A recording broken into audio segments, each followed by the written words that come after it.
తీసుకున్నాడు. దానికి సాక్ష్యం అతనితో ఉండే వ్యక్తులే సాక్ష్యాలు, మా ఇంటి సీసీ కెమెరా ఫుటేజ్. ఆ తర్వాత అతను కాల్ చేసి నన్ను బెదిరించి చాలా అమానుషమైన మాటలు మాట్లాడి, ఇంటికి వస్తున్నాను, ఎవరిని పిలుచుకుంటావో పిలుచుకో, ఏం చేస్తావో చేసుకో అని చెప్పి బెదిరించి అరగంటలో మా ఇంటికి వచ్చి నన్ను దారుణంగా కొట్టాడు. కొట్టి అక్కడ మిద్ది పైన కెమెరా లేదు కాబట్టి ఆ ఫుటేజ్ నేను ఇవ్వలేకపోయాను. నేను కొట్టి తిరిగి అతను ఎంతో హుందాగా మా ఇంటి మెట్లు దిగి అతను వెళ్ళాడు. దానికి కావాల్సిన ఎవిడెన్సెస్ అన్నీ కూడా నేను ఇంతకుముందే ఒక ఛానల్కి కూడా నేను ప్రొవైడ్ చేయడం జరిగింది. మళ్ళీ ఇప్పుడు కూడా నేను ఒక్కసారి ఆ వాయిస్ రికార్డు వినిపిస్తాను.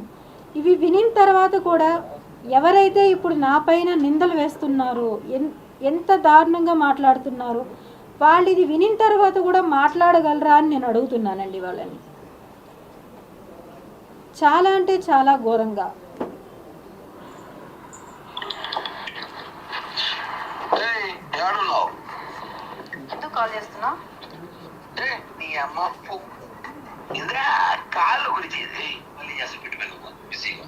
ఒకసారి డేట్ కూడా నోట్ చేసుకోండి, 27th.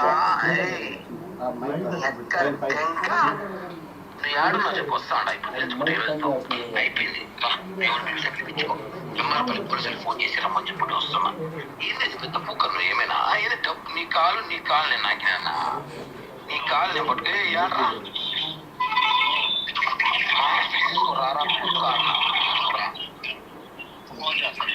నువ్వు రారా పూక్క ఇంటికాడి లవడే కప్పల్ నా దగ్గర రా.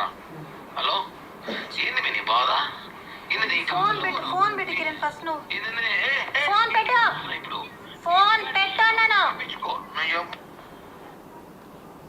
ఇలా బెదిరించిన ఒక 20 minutesకే అతను మా ఇంటికి వచ్చి ఈ ఫుటేజ్ మీరు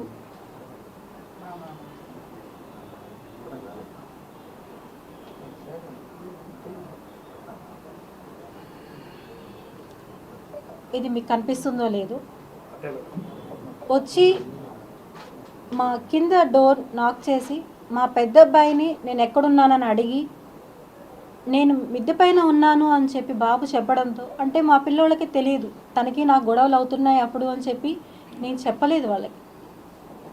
పెద్ద అబ్బాయి కింద ఉన్నాడు, చిన్న అబ్బాయి నాతో పైన ఉన్నాడు. అయిన వెంటనే వచ్చి నన్ను దారుణంగా కొట్టి తిరిగి అతను ఎంతో హుందాగా వెళ్ళిపోయాడు.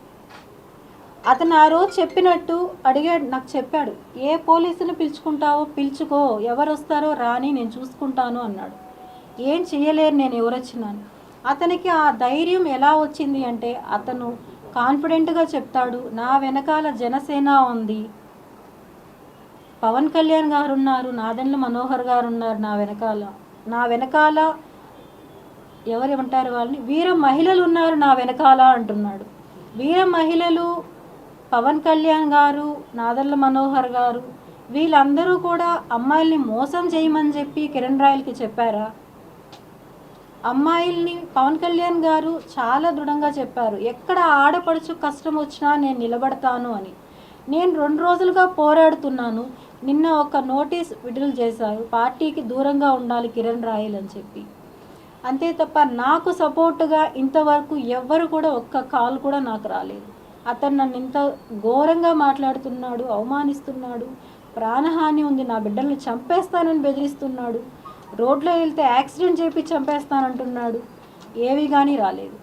ఇంకొకటి, అతను చాలా ఒక మీడియాతో, ఆ మీడియా ఏదో కూడా నాకు తెలియదు, చెప్పాడు, చూపెట్టి బాండ్స్ చేతిలో పెట్టి చూపించేసి లాక్కొని తీసుకునేశాడు. మీరు గమనించారో లేదో బాండ్స్ అన్ని, ఇది దాని జిరాక్స్ కాపీస్. 2013 నుంచి మాకు కాంటాక్ట్ ఉంది. 2015-16లో అన్నీ తెగిపోయాయి బంధాలు. డబ్బులకి ఎటువంటి ఇది లేదు, క్లియర్ అయిపోయి ఆ అమ్మాయికి సెటిల్ చేసి పంపించేశాము అన్నారు. 9 years తర్వాత, ఆల్మోస్ట్ 10 years తర్వాత ఇప్పుడు మళ్ళీ ఆ టాపిక్ తీసుకొచ్చారు, డబ్బులకు అమ్ముడు పోయి అని చెప్పారు. డబ్బులకు అమ్ముడు పోయి నేను చేసుంటే 2023లో నాకు ఈ బాండ్ ఎందుకు రాయిచ్చాడు? తాను స్వహస్తాలతో మీరందరూ చూసుంటారు. అతను నాకు డబ్బులు ఇస్తున్నాడు, నేను తీసుకుంటున్నాను, వీడియో నేను ఇచ్చాను, ఆమె తెలియకుండా నా మనుషుల దగ్గర వీడియో తీపిచ్చాను, ఆంధ్రజ్యోతి పేపర్లో డేట్ చూడండి అన్నాడు. 2023 డేట్. 2023లో నాకు అతను ఎందుకని ఇవ్వాల్సి వచ్చింది? ఇది ఏ ప్రెస్ వాళ్ళన్నా అడిగారా? ఏ పొలిటికల్ వాళ్ళైనా అడగగలిగారా? లేదు. ఎందుకని? పార్టీ ఇప్పుడు వాళ్ళది ఉందని అంటున్నారా? ఎందుకని? ఒక మహిళకు అన్యాయం జరుగుతుంటే ఎవరూ సపోర్ట్ రాకుండా నాకు న్యాయం ఎవరూ చేయలేకపోతున్నారు. అతను మాట్లాడే మాటలకి అందరూ వెనకాలండి కామెంట్స్ చేస్తున్నారు, నన్ను తప్పుగా మాట్లాడుతున్నారు. నేను చేసిన తప్పు, అతన్ని నమ్మడం నేను చేసిన తప్పు. నేను అందరి ముందు నేను ఒప్పుకుంటున్నాను, నేను అతను నమ్మడం నేను చేసిన తప్పు. 2015లో క్లియర్ అయిపోయిందని చెప్పిన అతను ఎందుకు ఇవ్విచ్చాడు? ఎందుకు 2025కి 26కి నాకు 2 చెక్స్ ఇవ్వడం జరిగింది? ఎందుకని ఇచ్చాడు నాకు ఇవి? లావాదేవీలు లేవు అని చెప్పాడు ఆర్థికంగా. ఎందుకు జరిగాయి ఇవి? 2015లోనే ముగిసిపోయి ఉంటే 2023న 2022 ఈ వీడియో మీరైతే చూసారంటే నేను అతను నా పిల్లలతో సహా మేము బయట ఉన్నప్పుడు ప్రెస్ మీటింగ్లో ఈ మొబైల్తోనే షూట్ చేయబడిన వీడియో ఇది. అతను ప్రెస్ వాళ్ళతో మాట్లాడుతుండగా నేను తీసిన వీడియో ఇది. కావాలంటే మీరు నా మొబైల్ చెక్ చేసుకోవచ్చు, ఇందులో నుంచి తీసామా లేదా అనేది కూడా మీరు చెక్ చేసుకోవచ్చు. అలాంటప్పుడు అతను 2022లో కూడా ఎందుకు నాతో కాంటాక్ట్లో ఉన్నాడు? అతను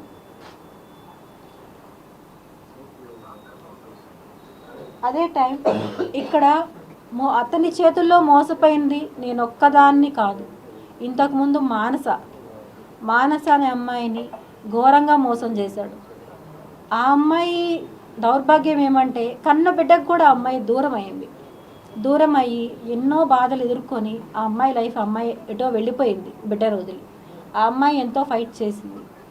ఆ తర్వాత నేను వచ్చాను. నాకు ముందు ఎవరున్నారో నాకు తెలియదు. నేను నా సమస్యల మొదటైన కారణమైన మహిళ ఎవరైతే ఉన్నారో ఆ అమ్మాయికి వాళ్ళ ఇంటికి వెళ్ళి నేను చెప్పాను, వాళ్ళ పేరెంట్స్తో నేను చెప్పాను, ఇలా అతను మంచివాడు కాదు, మీ అమ్మాయి మోసపోతుంది అని నేను వెళ్ళి వాళ్ళ ఇంటికి చెప్తే ఆ అమ్మాయి ఆ రోజు నాతో అంది, లక్ష్మి అది నా ఇష్టం, నువ్వెందుకు మా ఇంటికి వెళ్ళి చెప్పావు, నువ్వు వెళ్ళి చెప్పడం తప్పు కదా అని నన్ను ఆ అమ్మాయి ఆ రోజు క్వశ్చన్ చేసింది. అదే అమ్మాయి 1 ఇయర్ తిరక్క ముందనే నాకు కాల్ చేసి ఎలా ఏడ్చిందంటే ఆ అమ్మాయి, ఒక చిన్న ఎగ్జాంపుల్, నేను ఆ అమ్మాయిది రివీల్ చేయకూడదని నేను అనుకున్నాను. కానీ ఇప్పుడు కిరణ్ రాయల్ చేస్తున్న ఈ ప్రచారానికి ఇవన్నీ అబద్ధాలు, ఇవన్నీ ఏదో క్రియేషన్స్ అని చెప్తున్నాడు. దానివల్ల నేను రిలీజ్ చేయాల్సి వస్తుంది. దయచేసి ఆ అమ్మాయి నన్ను క్షమించాలి అని నేను కోరుకుంటున్నాను. నేను మీ వెనుక భూమన కరుణాకర్ రెడ్డి గారు కానీ అభినయ్ రెడ్డి గారు కానీ ఉండి చేపిస్తున్నారా? నాకు ఏ పార్టీలతోనూ సంబంధం లేదండి. నాకు ఏ పార్టీలతోనూ సంబంధం లేదు. నాకు ఎవరూ తెలియదు కూడా. నేను ఎవరితో మాట్లాడాలని నేను అనుకోవట్లేదు. నేను ఒంటరిగా పోరాటం చేస్తున్నాను. ఒంటరి పోరాటం చేస్తూనే అడుగుతున్నాను. నేను ఎక్కడ ఆడపడుచున్నా నిలబడతానన్న పవన్ కళ్యాణ్ గారిని, జగన్మోహన్ రెడ్డి గారిని, చంద్రబాబు నాయుడిని ముగ్గురిని అడుగుతున్నాను. నేను నాకు న్యాయం జరిగేలాగా చెయ్యండి, నాకు అండగా నిలబడండి. నేను ఒంటరి మహిళని, 2 బిడ్డలను పెట్టుకొని ఉన్నాను. నాకు ఎప్పుడు ఏం జరుగుతుందో తెలియదు. అతను ఎవరిని పంపించి నన్ను చంపిస్తాడో నాకు తెలియదు.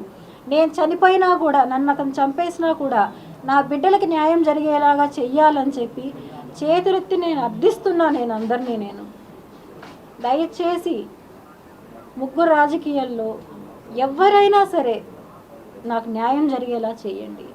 ప్రజలు చేస్తారా, అది పోలీసులు చేస్తారా, మీడియా చేస్తారా అనేది కాదు, నాకు న్యాయం జరిగేలాగా చేయాలని చెప్పి నేను అందరినీ అర్థిస్తున్నాను. నేను అలాగే ఇలాంటి నీచుడిని మాత్రం దయచేసి వదలొద్దండి అని చెప్పి కూడా చెప్తున్నా. ఇంకా ఎంతమంది జీవితాలు నాశనం చేస్తాడు ఇలాంటి వాళ్ళు.